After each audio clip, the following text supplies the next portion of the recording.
पाया।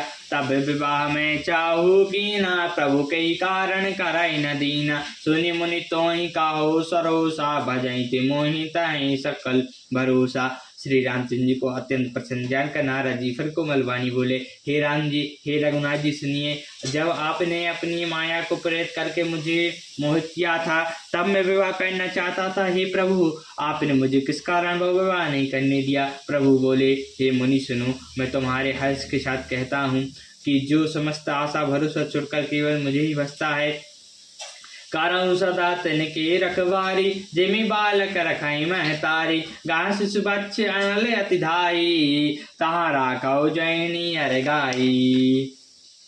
और उपाय तेहि सुत पर माता, प्रीति करय नहीं पल छीन बाता। मोर पौड तनव सम ज्ञानी, बालक सुत समदास अमानी। जानै मोर बल निज बल ताहि, काहू काहू राम क्रोध रिपुआहि।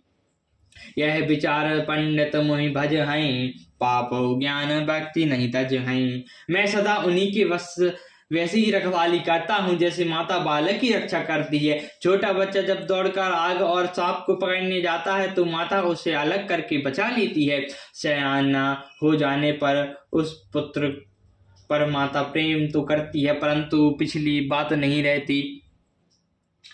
ज्ञानी मेरे सयाने पुत्र के समान और तुम्हारे जैसा अपने बालक का मान न करने वाला सेवक मेरे शिशु पुत्र के समान है।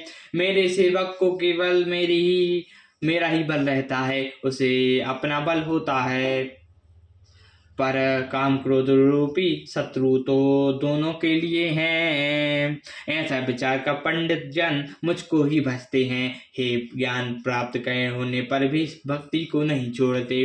काम क्रोध लोभ आदि रामा, मद प्रबल मोहि के धारी। सिया रामा तेन का हुआ ते दारुण दुख रामा, माया रूपी नारी सिया रामा।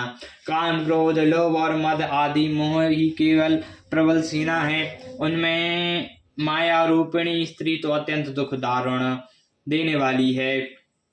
सुनाओ मुनि कहत पुराण सुति संता, मोहि विपिन काहू नारी बसंता। जप तप नेम जलाश्रय चारी, होहि ग्रस सो सब नारी। काम क्रोध मद मत्सर शोका, इन हर प्रद वैषायिका। दुर्वासन कुमुद समुदाय, तन कहू शारद सदा सुखदाई।